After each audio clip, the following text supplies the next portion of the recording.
Welcome back, everybody. This is Eric here with Iraq Veteran 8888. Today, I've got a special guest here with me on the channel. This is Mr. Michael Cargill.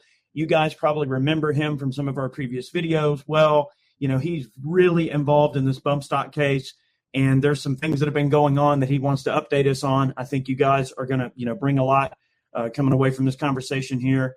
I'm going to go ahead and switch over to Michael here. How are you, man? I'm doing great, Eric. How you doing today, sir? Wonderful, wonderful. So you had sort of a surprise inspection from the ATF, I hear. Yes. So right before the 4th of July, the ATF decided to walk into the gun store and do a surprise audit / inspection. And it's kind of weird because we're actually in a lawsuit against the ATF. We're in that lawsuit where it's Michael Cargill versus the ATF because they're coming after mom and pop gun stores and trying to shut them down. Part of that, Joe Biden's zero tolerance that they're working on. And so to the point that revocations by federal firearms license dealers are up by 500%. They're shutting down the mom and pop gun stores like left and right. So, without, any warning, they walk to the gun store, which is their right. They can do that. But the weird thing about us is the fact that we actually have a lawsuit against them. So being that I have a lawsuit specifically in them walking to gun stores and conducting inspections and shutting gun stores down by making small little minor paperwork errors, they actually violated, some rules there of the court. They weren't supposed to just walk in. They're supposed to notify my attorney first because we're in this lawsuit, and them walking to the gun stores like them doing a deposition, of me without my attorney present.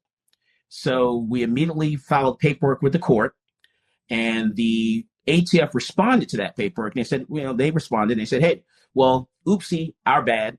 We didn't mean to do that. The left wasn't looking at what the right was doing. We made a mistake. Sorry. But they continue on with their inspection regardless. And what was the result of that inspection? So the inspection, they walked in with they had 3 agents conduct inspection for an entire week. This is like the week before the 4th of July. And then it because of the holiday that was coming up, the 4th of July, it went until after that by a couple of days. And then it took them at least 30 days before they decided to let me know how we did on the inspection. 30 days later, we passed the inspection, of course, which I was, pretty confident that we were going to do that because we're not doing anything illegal there. So we passed the inspection, but it's kind of weird because they use a lot of different agencies to go and audit me and to verify that we had dotted our I's and crossed our T's. They went through the Texas Department of Public Safety. They went through the Texas Comptroller. They checked all these different agencies to make sure that we actually were doing everything we're supposed to do.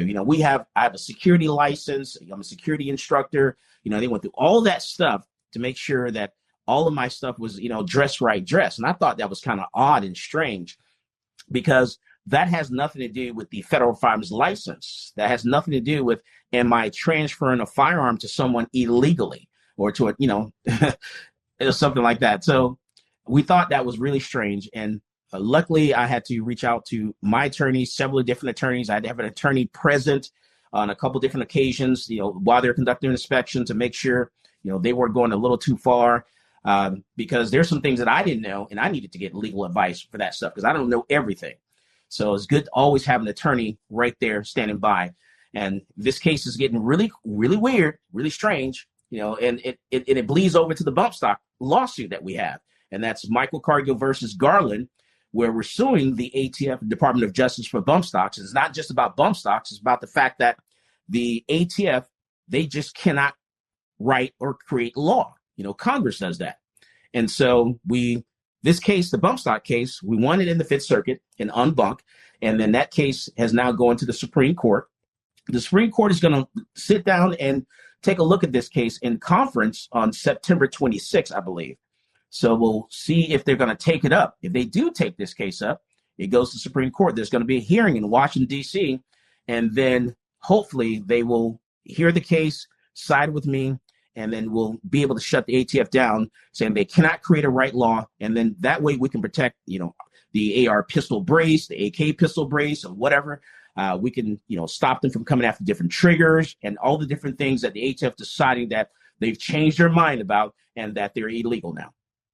And also the frame and receiver rule, obviously bump stocks and braces, but then also I actually just released a video. At the time this one's dropping, it was probably yesterday, talking about Biden is actually moving on executive action right now to close the background check loophole and everything, and to basically make private sales of firearms illegal. I mean, this is essentially a gun grab.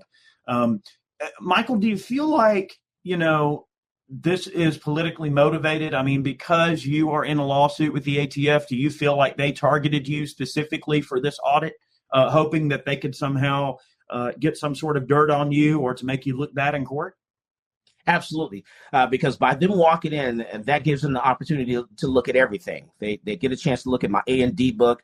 They look at, they have access to everything. There's nothing they don't have access to. And that's why it was such a problem for my attorneys. Like, hey, hold on, you're conducting a deposition of my client in a case that we have, and you're not supposed to do that without, permission of the court, with the attorney present, or anything like that. So that gives them an opportunity to find any dirt that they possibly can to come back after us, maybe possibly later. And so that's why we've got to be ready. I've got to be ready for the case that we have to protect all the gun stores, all the mom and pop gun stores in the country, and also to keep this case moving forward with the Bumpstock lawsuit, saying the ATF cannot create a right law. It doesn't matter if you don't like bump stocks. I don't, necessarily, bump stocks is not I'm not a fan of bump stocks, but it's not about that. It's about the fact that the ATF decided to ban something that was legal, and that's not right. That's not our Second Amendment. That's not how our Constitution was written. Yeah, and it also seems like the threshold for error is so much lower now with all these revocations being up with the ATF, and they're shutting people down like crazy. It seems to them that, well, a large business such as yourself, who probably has a lot of 4473s, a lot of different compliance things that you have to adhere to be on the straight and narrow, it would seem to me that with those standards being so low, they probably thought, well, this is a low-hanging fruit because surely we'll find something wrong at this business that we can then, maybe even, have a revocation, which it would seem kind of odd politically for them to actually issue a revocation to a business that they're actively engaged in a lawsuit with, especially when your lawyers and the courts have told them, hey, you can't mess with this guy while this is going on. I mean, it would make perfect sense, right? Right. And they were also trying to get me to give them digital copies of things, digital records and things of that nature. And I just blew it off and didn't do it. If you wanted to see something, here's the book. You can open up the book and take a look at it. But as far as, digital copies of things, at some point I have to protect my customers as well, and so I just thought a lot of that stuff they were trying to do was odd. They were trying to, force me to do things that I just, I just wasn't going to comply with, and I didn't comply with. So that's why, this is going to be a big fight. This really opened my eyes up a little bit to say, look, Michael, you better wake up and protect yourself a little bit more. So luckily, last year, I actually requested a second FFL, second federal firearms license, and I'm glad I did do that. Luckily, they approved the license, and the timing was perfect because it came along almost the same time as this inspection. So they had to come back after the inspection to give me the okay for the second FFL. So now I will have two FFLs. So if they do try to shut down one federal firearms license, I have a backup, just in case. And it's a pain that I have to do this. I have to plan like this. It's like, this is not a game of checkers. This is definitely a game of chess. For sure. And, leading to my next question, I had dinner the other night with Dick Heller. He and I were hanging out. And have you met Dick before? No, I have not. He's a trip. He's definitely a trip. And, he obviously is super important with his Supreme Court case, DC versus Heller. And I see a future here where I believe the Supreme Court is going to weigh this most certainly in our favor. And one day your name, Michael, will be sort of in the halls of 2A goddom, if you will, or let's just say infamy, according to these people, because, Dick can't even walk around D.C. without them.